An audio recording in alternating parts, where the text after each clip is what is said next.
Ka-Express, good news para sa Gilas. Ang bagong FIBA Eligibility Amendment ay nagbukas ng pintuan para sa mas maraming PhilAm stars at may posibilidad na ang mga pangalan na ilang taon lang nakaraan, either or sa lineup, tulad ni Jordan Clarkson, Jalen Green, Jaren McCain at Daylan Harper ay maging bahagi ng mas maluwag na local pool.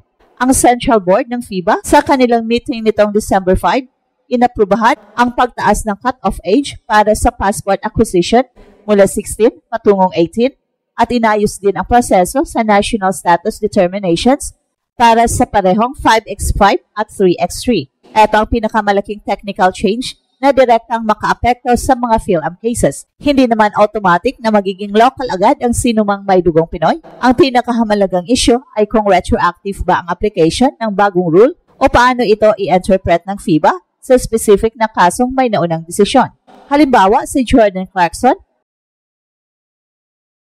ay historically na-classify na ng FIBA bilang isang naturalized player matapos niyang kunin ang Philippine passport pagkatapos ng lumang cut-off, kaya kailangang malinaw kung papayagan ng bagong amendment ang pag-revisit ng ganitong desisyon. Ang SBP at mga legal counsel ng federations ang malamang unang susuriin ang mga kasong ito. Sa kabilang banda, marami sa mga batang PhilAm prospects ang mas direktang nakikinabang. Si Jalen Green na dati nang inulat na may interest at may pinag-isipang eligibility path ay isa sa mga pangalan na bibigyan ng bagong context ng rule change, lalo na kung nakuha niya ang kanyang passport bago mag-18. Katulad din ni Jaren McCain na inireport na may Filipino ancestry at nagpahayag ng openness na magrepresenta kung papayagan. At si Daylan Harper, isa pang PhilAm prospect na pinag-uusapan ay kabilang sa listahan ng potensyal na malaking reinforcement kung maklear ang mga dokumento. Ang practical effect, mas malaki ang talent pool at mas maraming options sa rotation para sa Gilas program. Operationally, ang SBP ay kailangang mag-audit ng passport reports, mag-file ng formal request o apela kung kinakailangan, at makipag-coordinate sa FIBA para sa case-by-case evaluation.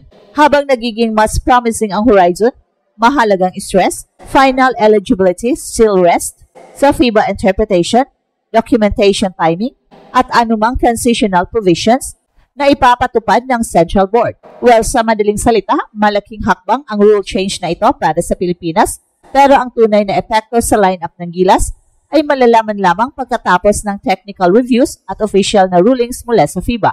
Ang pagbabago mula passport requirement na before age 16 patungong before age 18 ay hindi simpleng technical adjustment.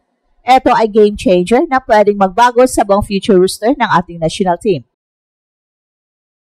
Sa tagal ng panahon, ang Pilipinas ay palaging nakasandal sa naturalized slot para makakuha ng elite talent.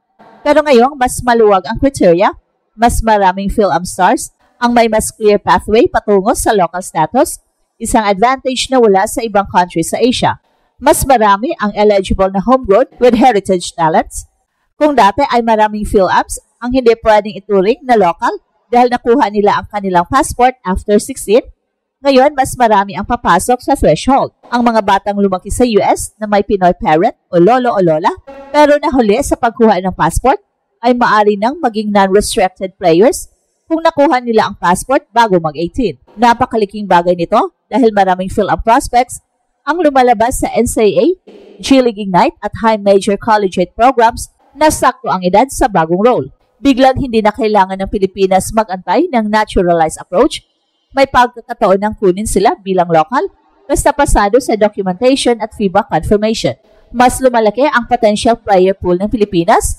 Nung lumabas ang rule, analysts worldwide ay agad nagtanong, which countries benefit the most? At kabilang sa top answers ang Pilipinas dahil napakaraming diaspora-based talents natin. Hindi lang ito tungkol sa mga superstar level names, pati mga mid-tier prospects at developmental bigs na nasa US pipeline ay biglang pwedeng pumasok sa radar ng national team. Kung may 5 to 10 new cases bawat cycle na magiging local eligible, yon ay equivalent sa pagbuo ng 2 full national team pools. Ito ang long-term competitive advantage. At mas magiging flexible ang roster construction. Sa lumang sistema, kailangang piliin ng Pilipinas kung sino ang magiging naturalized player.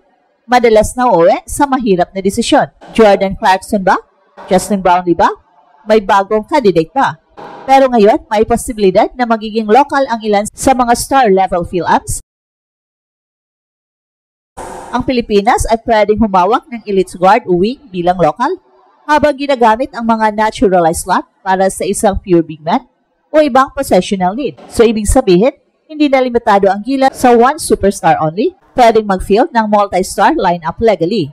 At strategic momentum para sa long-term Gilas program, matagal ng problema ang size at star quality composition ng Gilas.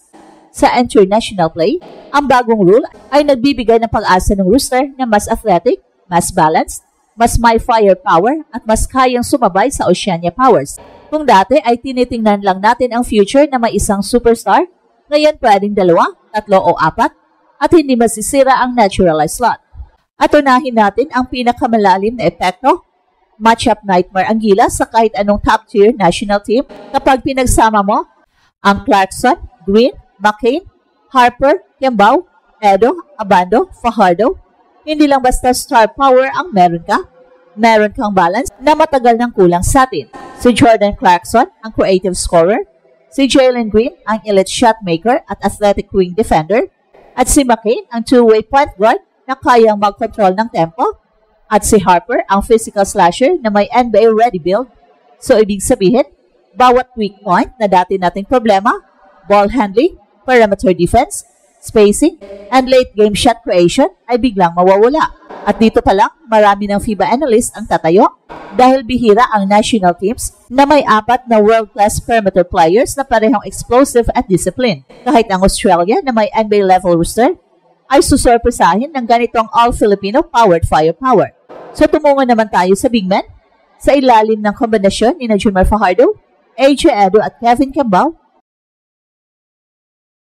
ay isang solidong trio na nagbibigay ng identity. Sa unang tingin, parang perimeter dominant ang Gilas sa lineup na Clarkson, Green, McCain, Harper. Pero ang sekreto ng modern basketball ay hindi na lagi size sa paint, kundi versatility at switching. So dito pumapasok si Edo, ang defensive anchor, na may mobility para mag-switch sa guards, si KQ na stretch big at playmaker, at si Junmar na may physicality para makipagbanggaan sa Oceania Giants. Ito ang frontline na hindi madaling abusuhin ng New Zealand at Australia, lalo na't may rim pressure at spacing ang guards. At ang pinakamatinding argumento, kung makuha ng Pilipinas ang 4 na local eligible stars na ito at mas structure ng tama ang rotation, hindi lang top 8, hindi lang top 4, this is Gilas lineup that can legitimately chase history. At ito ang Express Info kung saan bawat kwento, ginulat ang mundo. Don't forget to like and subscribe.